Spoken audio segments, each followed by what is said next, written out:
Hi everyone. Welcome to this month's devlog video.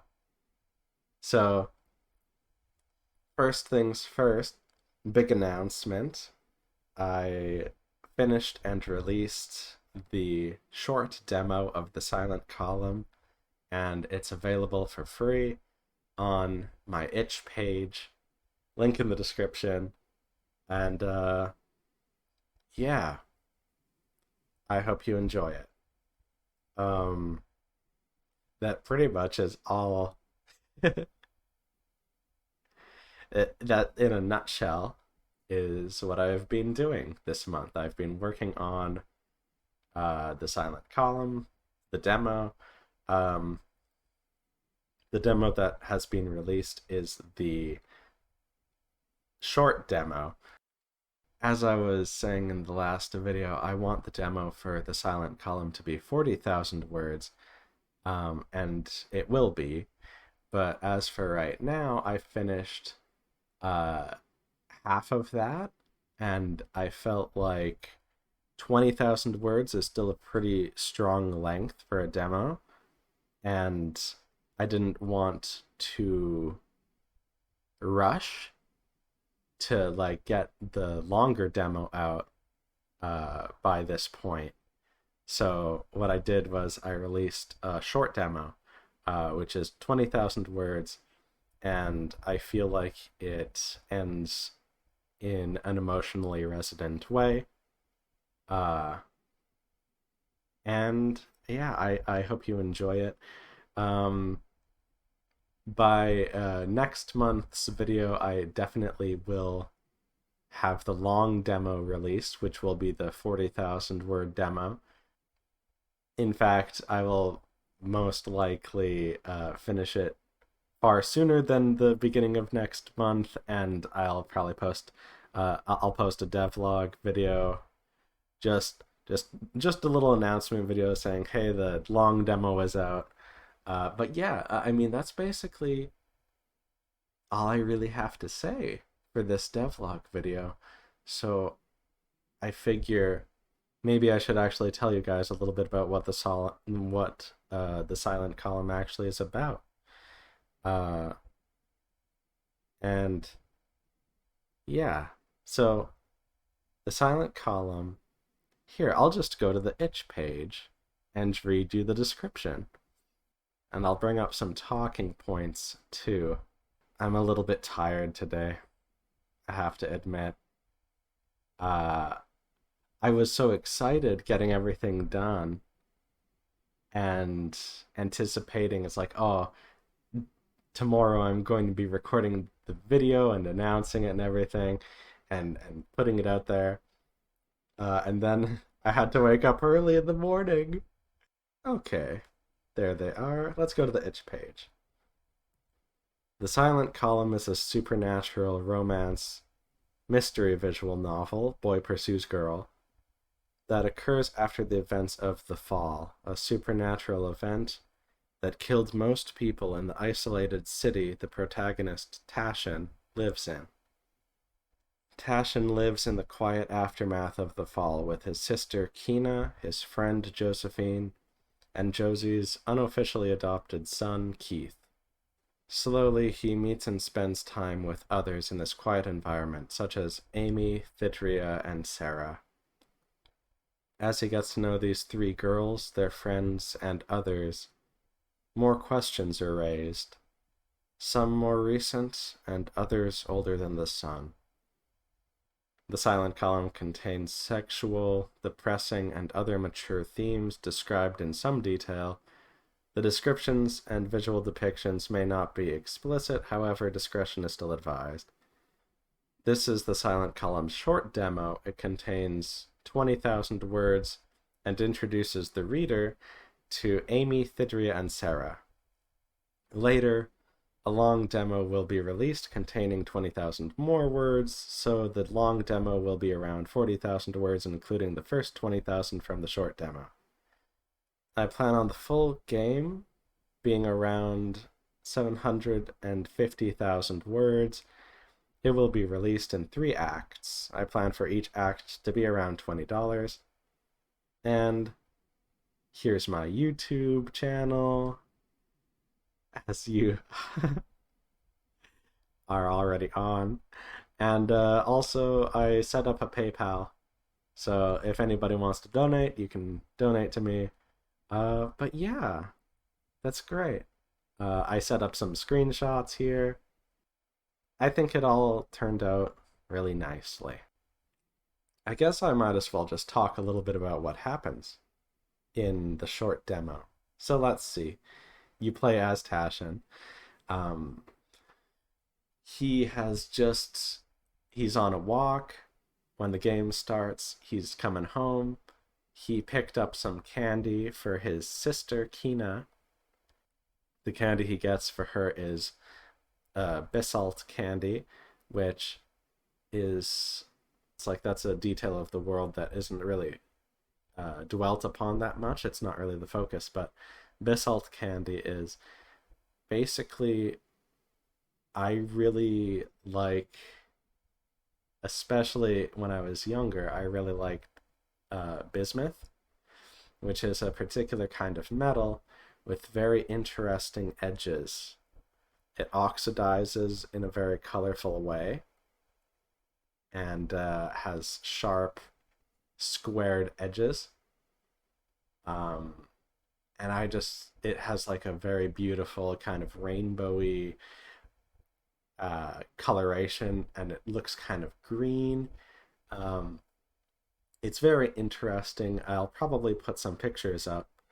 And I thought it would be interesting if it was there was something that was very similar to it, like in appearance, in like texture and stuff, but it was edible and it grew uh, almost like a fungus. And I thought, wouldn't it be interesting if it was edible, it had its own unique flavor, and people started to use it as a flavoring, like inherent to this, like in this setting.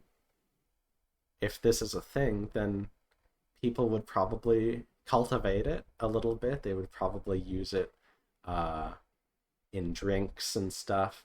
Um, Tashin gets his sister Kina some Bisalt candy, which is a it's like a rock candy, like that is to say, like crystallized sugar on the end of a stick, right? Only basically picture that, but with bismuth. That's basically what Bisalt candy looks like. I was toying with the idea of making a CG of it because later when Tashin gives Kina her candy, she like looks at it because she's really interested in intricate things and artifacts, and she like looks at it, sort of putting it up to a light source and like looking at the different angles and reflections of like beautiful color. And I was thinking of making that a CG.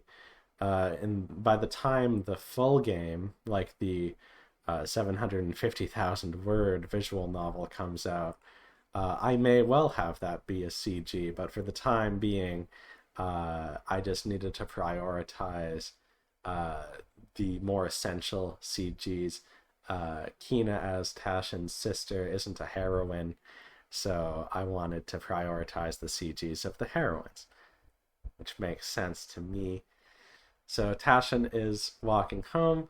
Uh, the fall, as I talked about before when reading the description of the itch.io page of the short demo, was a supernatural event that um, killed most of the people in the isolated city that Tashin and the others live in. So he was just sort of scavenging food. Again, that's another thing that isn't like it is a thing that happens and matters to the setting, but it's not the focus. I feel like a lot of the time when one thinks of or talks about a post apocalyptic sort of setting, it's like that's the focus. Like they're just trying their best to get by all the time. They're scavengers. They're scruffy. You know what I mean? They're just doing their best. But it's not like that. If you've ever seen or read Quiet Country Cafe, Yokohama Keidashi Kikau is the Japanese name. It is an inspiration for me in Quiet Country Cafe. It is also a post-apocalyptic setting. There was a large flood of some kind for some reason, and it ended up wiping out a whole lot of life. But that isn't where the characters are at anymore, because the characters have all lived through that, and they're just sort of making do. Uh, Sometimes the characters will like try to drive down roads and be like, "Oh, this road, this road leads into the new body of water, the ocean. So I guess I'll have to find an alternate route." But mostly the emphasis is on uh, just the quiet life that came after that event. Even though that event was terrible, there's a quiet life that people who survive get to enjoy, and I liked that. In the silent column, uh, the events of the fall just happened, and they talk about that in the short demo. So it happened roughly a month ago, so a lot of the characters are still very shaken up by it and needing to be comforted and mourning in their own ways and just having various issues and baggage as one would when they like lived through it. I mean, they basically all have PTSD. Their emotional states is the, you know, this is a personal romance sort of story. So that is in focus. But as for like talking about the very specifics of what exactly happened, that is talked about as well. Again, it's another thing that has happened and does have meaning in the setting, but isn't necessarily the focus per se. Um, but yeah, so getting back to what happened in the short demo, Tashin is walking home with candy for his sister. He's thinking about the fall. He's thinking about his classmates that he used to have. Something that I kind of like about the silent column is that I'm kind of vague with the ages of the characters, and I like that. I like being a little bit purposefully vague. I don't know why. I just find it interesting. It's like basically these characters can be any age you want. In my mind, it's tricky because I've been developing this for such a long time that I've grown older as I've been developing it. So naturally, I sometimes think of the protagonist as being different ages. But definitely when I started writing it, I imagined in my mind that Tashin would be around 17, maybe 18, maybe exactly 17. But that was what I was feeling when I started writing it. So it is a little bit vague, but I wanted it to be that high school, the memories of high school were still within recent memory, and that he was going to high school relatively near the events of the fall.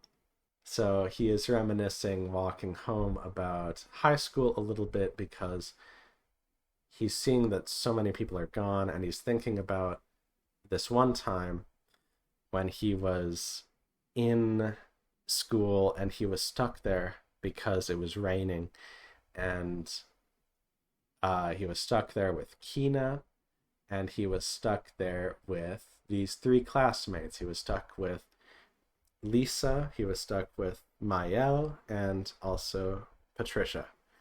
Um, And those characters, I am wanting at least one of them to make an appearance later in the game. And that isn't really a spoiler, because as I mentioned, one of the characters in the short demo talks about world hopping and time travel. So I'm not even going to tell you right now whether or not those characters, Tashin's classmates, survived the fall. Maybe they did, or maybe they didn't. But one way or another, I plan on having at least one of those characters make an appearance in some way. I guess I'll leave it at that. Anyway, he's reminiscing about these characters. He kind of starts feeling emotional. He looks across the street from the abandoned hospital. Originally, like way back, I was thinking of having the abandoned hospital play more of a role, where there would be a doctor's assistant who works, who's still there after the fall, and that he was trying to take care of Kina, because something that Tashin is thinking about as well is that Kina has this condition right now, that started before the fall, where she has issues placing who Tashin is sometimes. A lot of the time she still thinks of him as her brother, but sometimes she thinks of him as a different person and actually gets like confused about his identity, and will, like, she kind of has romantic feelings for that other identity that she occasionally sees, but then when she snaps out of it, she like feels really bad. And yeah, and I feel like in the silent column, it's a very personal thing, you know, and I feel like people could read a lot into these various elements. One of the characters in the short demo talks about something that could be seen as an allegory for a Cold War. That wasn't really the intention. And this thing with Kina could be seen as like having some sort of desire on the main character's part for some kind of incestuous relationship. That also wasn't really the intention. I definitely see why people would say that. I have eyes. It really makes a lot of sense that people would say that, but that wasn't the intention. It just sort of worked out that way, and it makes sense in context of the story why people would talk about that and why this would happen to the characters. So Tashin is feeling emotional. He looks across the street from the abandoned hospital, which is not being used really. It is just an abandoned hospital, and Kina is being taken care of at home by Tashin and his friend Josephine. The doctor has been written out of the story at this point. The hospital is not in use. Anyway, he looks across the street from the abandoned hospital, and he looks at the trees for a long time. There's a bunch of trees lining the edge of the road, and he sees for the first time that there's a clearing in there. So he like makes his way through the brush, and he gets some scratches for his trouble. And on the other side is this big clearing, and Tashin's surprised that this clearing even exists, because he's been in this neighborhood his whole life. This clearing occupies a space right near like where he was walking to school back before the fall happened, you know. It's on the main path that like is, I guess you could say, like a main artery that you would walk down if you ever wanted to get to the city. I mean, he lives in the city, but to the deeper city. So he's very surprised that this clearing is here that he's never thought of. He's never noticed at all. It was covered up by trees, and he does see that there is one path leading to it, but just one path, and it's on the other side. So, uh, so here's the layout here, right? So, abandoned hospital, and then to the left of the abandoned hospital, from the perspective of someone looking towards the inner city, there's the hospital, and then to the left is the road, and then to the left is the line of trees, and then to the left is the clearing, and then to the left is another line of trees, and in that last line of trees is a path that leads to and from the clearing. There's only one. So he's never seen this place before in his life, and he's like, wow. It is shocking to him because there's a lot of untouched land here, and he wonders why that is. There's a hut that he notices right near the path, and he looks into it, and it's sort of surreal to him because it looks so normal. It looks like something that you would just look into a window and see, just normal stuff, as though it was like untouched by the events of the fall. And he's like, that's sort of weird, you know? And he thinks, well, maybe it's just a park. But then he's like, well, the grass is really long. Like, people haven't been around for a while to like mow the lawns and stuff, but even considering that, the grass is really quite long, and he doesn't know what the deal is. And you also get a nice illustration here of just stretching. You get a nice illustration here of the landscape that the setting takes place on. So it's got rolling hills, it's got plateaus, it's got staircases leading up to plateaus, and in this moment he's also thinking to himself that it looks like the untouched land in the light buffer. The sky in the silent column is actually unique based on the setting. As you play the game, you may see, especially in the long demo, there's a background, specifically when you are walking on the beach with Thydria. You can see in the distance that the sky actually has like a black gradient. So it's like black at the bottom, and it gets lighter as it goes up. As opposed to in real life, where a lot of the time it's like a white gradient, with white at the bottom and then like blue going up. And that is because that the sun is in a fixed position and its light only reaches so far. So that black is like the horizon of where the sun's light reaches, and only so much is actually illuminated by the sun ever, and in the dark is described as wintry, like there's snow. It's very dark. There are wild animals that are very dangerous and very sensitive to light, so they stay in the dark. So the light barrier is, before the fall happened, there was a light barrier around the entire city, basically shining light outward, and there was all of this unoccupied land. So the idea was that the light barrier would keep these very dangerous animals out, called ratids. I don't know if I say that in the demo, but they're called ratids. Ratids basically are kind of like a muscular cat mixed with like a bear, and they look something like, if you've ever seen Blood the Last Vampire, they look kind of like Chiropteran,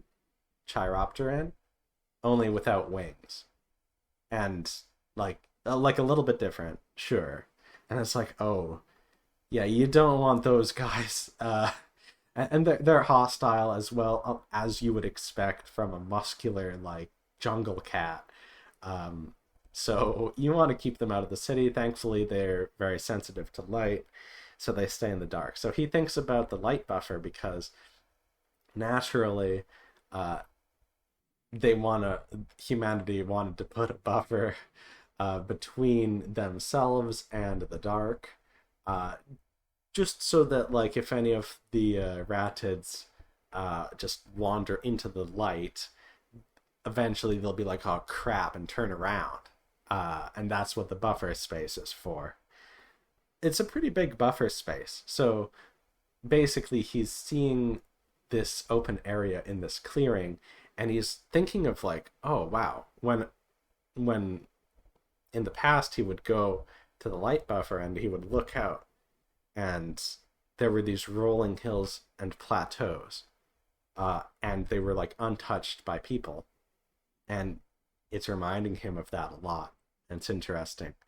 Um, and he also sees that there's like some sort of really really old pile of debris, uh, it looks way older than the hut.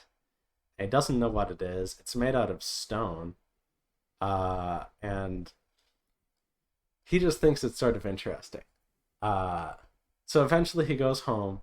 He meets with and introduces everybody, like the reader, to Josephine and Keith and Kina. Uh, hey, I love Keith. He's Josephine's like unofficially adopted son, but he really is a very, very, very minor character. So I didn't give him a sprite. He literally has one line of dialogue in the entire uh, short demo. He's a very minor character, so he doesn't have a sprite. But let's overlook that. It just wasn't really a priority, to be honest, and that's okay. It also wasn't a priority. I was thinking before of having curtsy sprites, dedicated curtsy sprites for the characters, for some of the heroines who curtsy. But I decided having a transform in the script where they just sort of dip a little bit visually on the screen. They just have like a little animation where they dip a little bit. That is more than enough, I think. Uh, Again, just sort of prioritizing. Anyway, he meets with sort of his home crew, his like makeshift family. He has a nice time with them. He talks with Kina about like, whoa, I did have an adventure. I saw this weird clearing, and she's like, whoa, right? So I'll try to speed up a little bit here. Basically, they have soup. He goes to bed. He wakes up the next morning. He talks to Kina. They go on a little adventure. He shows her the clearing, and while they're walking to the clearing, she talks to him about this. She went exploring a little bit the other day, and she went into this burnt building, and and Tashin's like, "Oh no, I hope." Be careful, the roof might fall on you. And she's like, it already was on the floor. You don't need to worry about that. Ha ha ha. It was pretty fun. And she talks about finding like a handwritten book in one of the drawers of this desk inside the burnt building. And she talks about how the document talked about how the author's brother went out to some little settlement that was being developed out in the dark to work on mining operations with worker robots, which later are discussed as well. Basically, in the setting, there are worker robots, which are solar powered, and a lot of the time they are used in mining, but also there are worker robots that convert matter like stone and wood into food, and that is the food that the main characters have been eating all their lives, and the technology has been getting developed, and it's getting It's dangerously edible. And they don't know really what real food tastes like for the most part, other than like some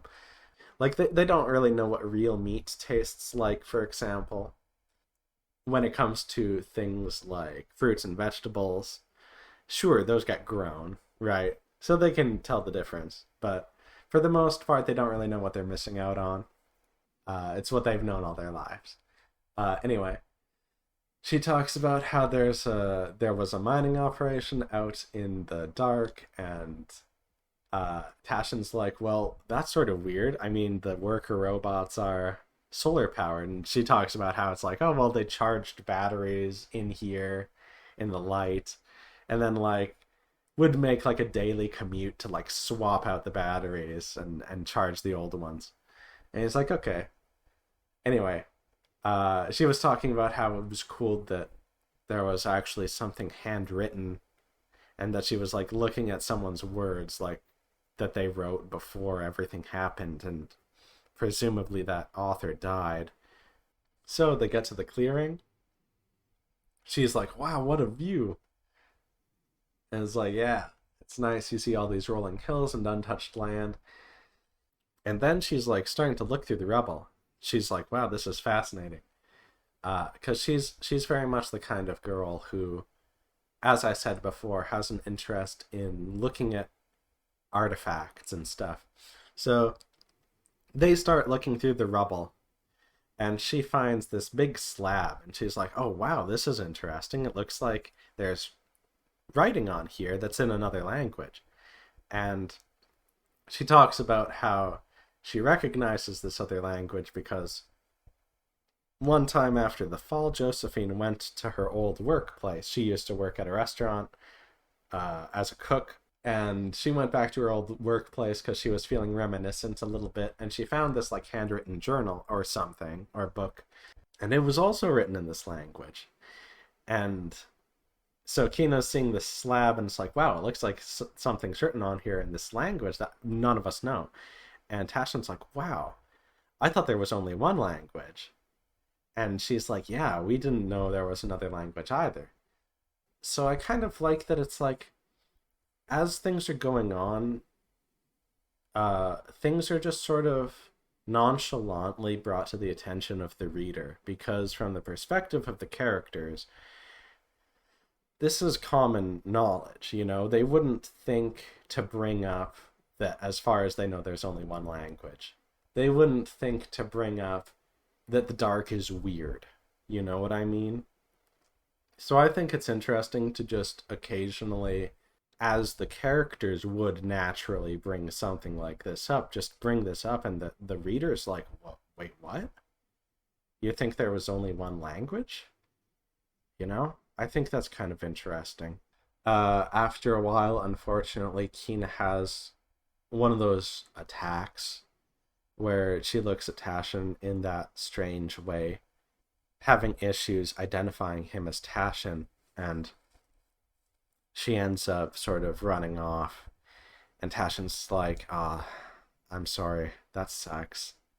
Tashin also talks about how it doesn't seem like it's all in Kina's head. It seems like there is some sort of part of him that he can't really account for, and it just sort of showed up one day, and he doesn't know what it is.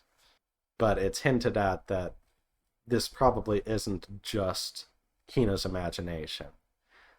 Anyway, Kina runs off, and earlier, when Tashin and Kina were waking up in the day, like he started to talk to her, and she was really sleepy, and then he's sort of just zoning out with his own thoughts, and Kina shows up in the room, and he's like, oh, oh, and she's like, oh, you were zoning out? He's like, yeah. So every once in a while he'll zone out, and basically right as Kina leaves, like a few minutes later, Amy shows up, and she totally takes him off guard, in a similar way to how Kina did before, and he's like, ah. And they talk, and it's really sweet. They have a scene together. Right, I forgot. Kina in the rubble also found the remains of this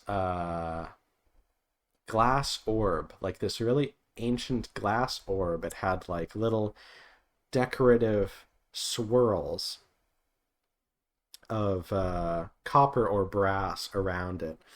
And when she pointed it out, she like put it in her pack, the little glass shards, because she finds it interesting. And she and Tashin talked about how this glass orb looks a lot like the one that she found years and years ago on the beach.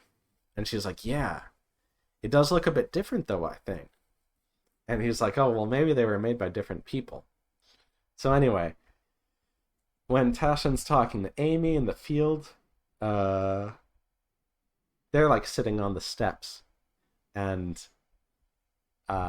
Amy's talking about like, hey, she like overheard them, so she knows that he's named Tashin. They start talking about how it's like, well, why do you find the rubble weird? I mean, it's just rubble. And he's like, oh, well, there was something in like a foreign language that none of us heard of, like knew about. There was this like decorated glass with all these swirls of copper or brass. And she's like, oh, I guess that is interesting. That's sort of weird. Interesting. So they talk. It's really sweet. She talks about how this has been a sanctuary for her for a long time, and she never really saw anyone else here. And frankly, that's understandable if there's only like one path to it and it's like overgrown. So he's like, yeah, I'm not surprised. Like, no one would really be here. So they talk. She's really sweet. They have a sweet moment together. They end up talking a little bit about the beach, and she's like, it turns out she's scared of the water. And Tashin says he's not surprised, because a lot of people before the fall were scared of the water. And he reminisces a little bit more again about that time that he was trapped in the rain. I'm pretty sure he reminisces about this here. Anyway, one time in the rain, that time that he was trapped in the rain, or by the rain in school, he like, very occasionally when it rains, he'll see these silhouettes in the mist, and they don't seem like they're going anywhere. They don't seem like they're bothered. They aren't really moving. They're just there. And then every once in a while, when he looks at them again, they're not there. So he's grown up knowing that it's basically common knowledge that people are at least a little bit uneasy about the water. His mother, Tashin's mother, would talk about how it's like, hey, you and Kina, I know you live right near the beach, but you stay away from the beach. But they'd go anyway, and they aren't really scared of the water. And I guess it's implied that after a while, the mom probably knew, and she was like, well, it seems like they're fine. I'm still not comfortable with it, really. I'll probably scold them a little bit, but thankfully it seems like they're fine. So they talk about that a little bit. They talk about the water. And after a while, the bugs start to bother Tashin. So Amy's like, well, let's just go then. So they go down the path, and eventually they start philosophizing about time. And Amy starts talking about how it seems like the days just blend together for her. And again, Tashin's like, yeah, I know what you mean. But like, as they're talking, it seems like Amy's getting really confused about some of the things Tashin is saying. Kind of to a strange degree, because a lot of what he's saying, again, is fairly common knowledge stuff. They talk about stuff for a while, and then after Tashin brings up the fall, just casually in passing, he's like, yeah, you're the first person we've seen in a while, too. And she's like, what do you mean? And, like, she actually, after a while, says, like, what do you mean when you say there aren't many people? And this really shocks Tashin because it's like, how can you not know about this? And he doesn't say that to her, but that's what he thinks. He's like, literally, how can anybody not know about this? It was terrible. Everyone, like, so many people died. You can't be in the aftermath of this and not know, right? But even though he's thinking this, she seems really concerned and shocked. And he's like, okay, he calms down. He tells her about the fall. Um, and this serves a double purpose. Uh, Again, this is something that's like, okay, I didn't really intend for it to happen this way, but it's sort of cool that it happens this way. So again, because this is pretty common knowledge stuff. Early on, earlier, I wanted there to be like a little prelude, I guess maybe you could call it. Uh, just sort of talking, like where Tashin's scavenging before he's walking home, and he's like having an inner monologue, basically thinking of the fall, and this would be an opportunity for the readers to just sort of get a grip on what the fall really was. But I cut that part because I didn't really like it. I thought it was nicer to just sort of cut right into, it's like, okay, that's sort of an odd thing for him to even be doing in the first place. This is more in character for him to just sort of him being walking home, just sort of have him walking home and thinking about Kina and stuff.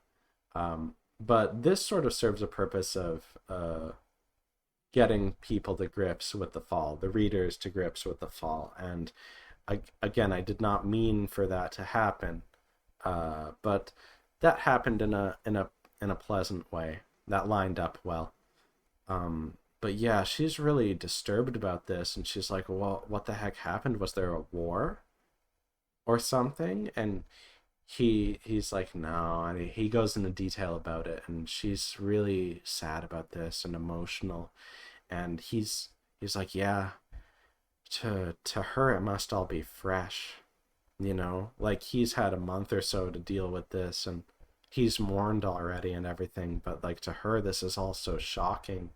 Apparently he doesn't understand how, but he sympathizes with her and stuff. He spends time with Amy. They end up walking to his place. They don't go inside, but they meet Kina, and Kina's like, whoa, another person, right? And they spent some time together, and it was mentioned that when Kina and Tashin were looking through all that rubble, they built up quite a sweat and were like covered in like moss and dirt and stuff. So Kina had just been taking a bath at the beach, and Amy's like sort of questioning her about like, well, how is the water? Did you enjoy it? And she's like, yeah, it was refreshing today. And Amy's like, oh, okay, interesting. Yeah. Anyway, this is quite a long video, I guess, but I hope you don't mind. I just am telling you a little story. Uh, just this is a story time. So Amy is wanting to meet Josephine, but then they end up. Tashin's like, well, maybe I should take a bath. I'm all gross. So he ends up going with Amy to the beach, and at first he's like, I don't. She's like, I think it would be good for me to see the beach because maybe my fear of the water is just like one memory I had, and maybe if I saw it again, it's like, well, it's not the past anymore. Maybe there's nothing to be afraid of, right? So he's like, okay. And then there's this cute thing where he's like, I just don't like I don't really want you to watch me bathe. And she gets all flustered and it's cute.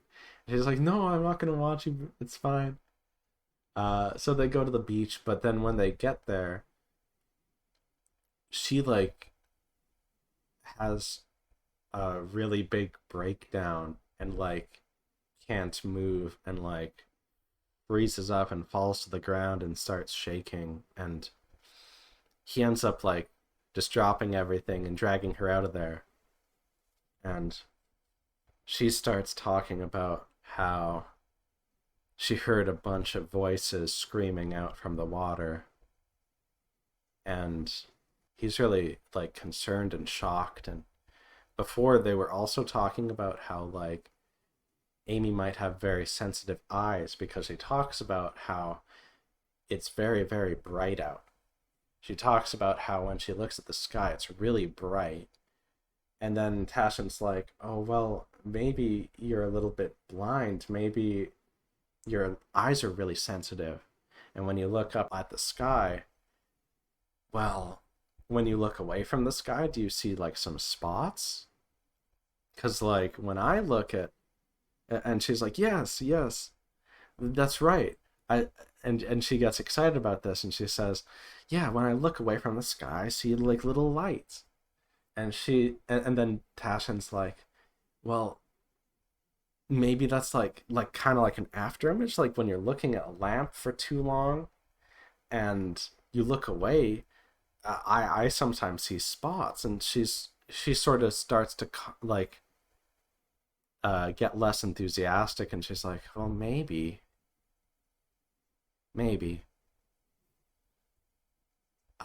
So she has a breakdown at the beach and gets pulled away, and she starts talking to him about voices, and she's like wondering if she's crazy. And he says, so much insane stuff happened in the fall. So much insane stuff happened. I saw there were a bunch of dark spirits spread across the sky. Just because I didn't hear the voices doesn't mean you're crazy. Just because you can't explain it doesn't mean you're crazy. I believe you. And she starts to calm down a little bit, and it really helps that they're away from the shore at this point. And she's like, okay. And then they end up spending time with Josephine, because Amy talked about wanting to meet her. And after a while, she leaves. And Tashin's like, well, do you want me to walk you home? And she's clearly kind of upset still about all this stuff, and she's sort of just wanting to make her exit. But yeah, that's what happens pretty much between him and Amy. And I think I'm gonna call it here. He also meets Thidria, and he also meets Sarah. But I'm going to call it here. This has been a long video. And frankly, this has been a good update. If you're interested, go read the short demo. The long demo is going to be out sometime within the next month. And just have fun. I hope you enjoy. I don't think I'm going to be doing a Let's Play, because I think at the beginning of this video I thought I would do a Let's Play, but I just gave you guys a big story time telling you a lot about what happens in the demo. So I don't feel the need to do a Let's Play of it. Please play the game, enjoy, and I'll see you. Like, feel free to comment in the video, like leave a comment on the video, leave a comment on the itch page, and I can talk to you about some stuff if you want, or if you have any questions, you know. But other than that, thanks for listening. I guess I'll see you in a month. I'll see you in the next video. Take care, everyone.